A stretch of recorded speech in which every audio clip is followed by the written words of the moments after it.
For this night, we'll be discussing Chapter 3 of our subject, which is Models of Network and the System Administration. So, understanding human computer systems necessitates the ability for us to see connections between seemingly disparate components. The ignoring of interrelationships inside such systems causes many failures and security violations. A directory service is a set of software and processes that keep track of information about your company, subscribers, or both. The DNS, or the domain name system, which is provided by DNS servers, is an example of a directory service. Directory services are used to store, retrieve, and manage data about items, including user accounts, computer accounts, mail accounts, and information about network resources. There are different types of directory services. We have the LDAP, which stores user and group information in an LDAP-based directory server. So LDAP means Lightweight Directory Access Protocol, which is basically a cross-platform authentication protocol for directory services.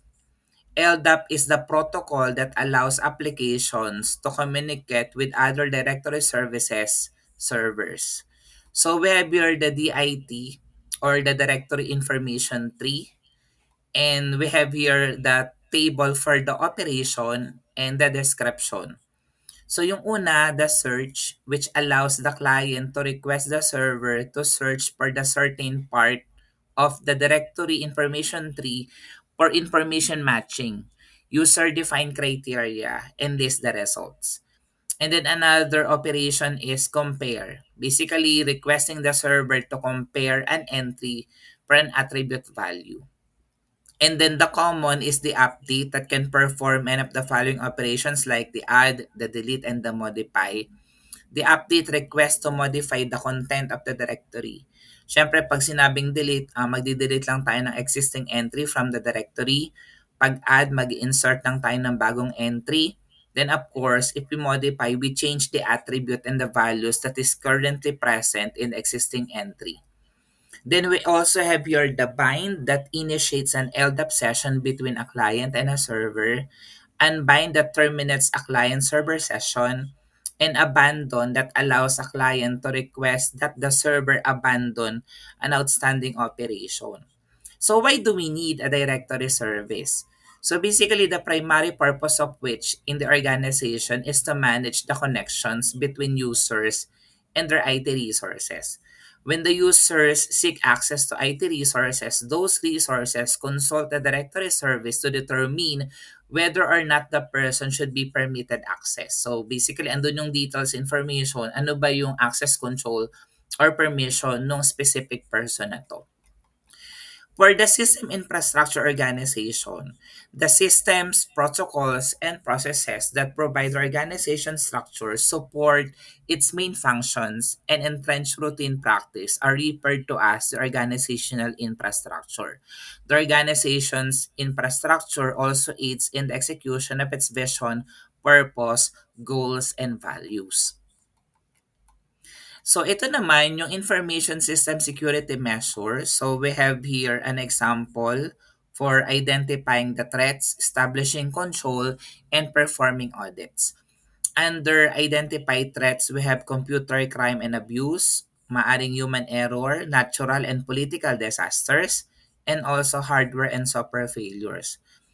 To establish controls, syempre meron tayong general controls, application controls, and for the audit, we have financial audits and operational audits. Identifying dangers is the first step for us to develop a safe information system. Sabi nga, prevention is better than cure. The second stage, implementing controls, can be taken once possible problems have been identified. So, kailangan ma-identify muna natin before we do the possible implementation control. And then, syempre, we could do audit in order to detect any security breaches. So, ano ba yung purpose ng information system infrastructure? The information infrastructure is a loosely coordinated global network of people, organizations, agencies, policies, processes, and technology that improve the creation, production, dissemination, organization, storage, retrieval, and even the preservation of information and knowledge per people. There are different types of network models. So yung nakikita natin right now is the random network. Yan. Allow us to describe more than just seeing the visuals. So in a random network, the nodes or the vertices are connected to each other based on some probability. The connections or the edges between the nodes are distributed randomly. The degree distribution of nodes in a random network follows a Poisson distribution, meaning most nodes have approximately the same number of connections. Unlike for the scale-free network naman, is basically characterized by the presence of a few highly connected nodes or the hubs and many nodes with fewer connections. The degree distribution follows a power law, meaning that a small number of nodes have a very high degree while most nodes have a low degree. As per the characteristics, scale-free networks are robust against random failures but vulnerable to targeted attacks on hubs. Another example or type of network model is the hierarchical network. So still we have P sub k relative to k axis. Hierarchical networks have a multi-level structure where nodes are organized into groups or modules, and then these groups are further connected in a hierarchical manner. These networks exhibit both the local and global clustering, meaning that nodes within a group are hardly connected and there are connections between groups as well.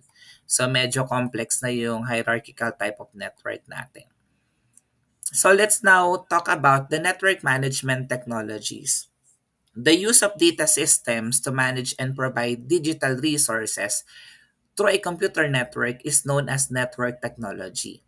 A wide range of industries require computer hardware and system software to maintain networks, necessitating the hiring of network administrators. Kaya nga sabi ko, sa lahat ng organization, especially kung medyo bigger yung org natin, kailangan merong mga network admin.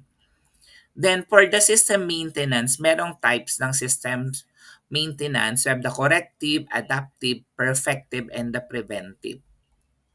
So isa-isahin natin. Ano ba ibig sabihin ng corrective maintenance? It is the process of identifying, isolating, and repairing a fault in order to get equipment, a machine, or a system back into working order so it can perform its intended function. This is the common maintenance task of sysad or network administrator. Kasi dito, merong nangyari, may na-identify na problema na kailangang i-correct. So, ang ginagawa nila is to correct that particular problem or fault. Another is the adaptive maintenance that refers to the implementation of adjustments in a metallic structures or objects monitoring use or other operational elements so that we could prevent corrosion from spreading from one portion of the metal to the other. So more of para hindi na mag-reproduce or mag-reoccur yung problema na ito to the other. So nagpa-practice tayo ng adaptive type of maintenance.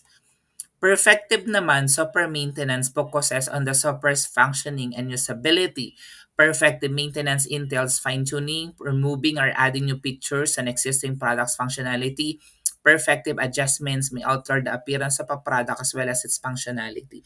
So, common ito sa mga software kasi nga as you know, pag nag-release ka ng version 1, eventually may kailangan ng customization, kailangan i-fine-tune, i-adjust features, additional features that they would like to add to the product or to the software. So gumagawa ng perfective software maintenance for that purpose. And then yung sabi ko, the PM or the preventive maintenance is the process of maintaining equipment and assets on a regular basis. So para hindi mag-reoccur yung problema, so kailangan regularly mo siyang ginagawa in order to keep them running and avoid costly and planned downtime due to unexpected equipment breakdown. A successful maintenance strategy necessitates the planning and scheduling of equipment repair before a problem arises. So, mas okay to. Preventive. Before Mangyari yung problema, you anticipate, nagbibigay ka na agad ng mga initial checking para ma-avoid po natin. Policy and configuration automation. By assigning configuration parameters to a policy that is assigned to end users before they launch the app configuration policies can help you eliminate app setup difficulties. When the program checks for these parameters, which is usually the first time the app is executed, the configuration policy settings are being used. For the diagnostics, fault, and change management, basically this is the most difficult phase in any analysis. A desire for simplicity is frequently balanced against a desire for fullness. The precise method for achieving this equilibrium requires induction or inference from experiment rather than logic or deduction. So, the IEEE classification of software anomalies is as follows. Meron tayong operating system crash, program hang up, program crash, input problem, output problem, failed required performance, perceived total failure, system error message, service degraded, wrong output, no output. Yun yung mga common. And then another source of error is found at the human edge of the system. Minsan management error, miscommunication, forgetfulness, misunderstanding or miscommunication, misidentification, confusion, stress, intoxication, and ignorance.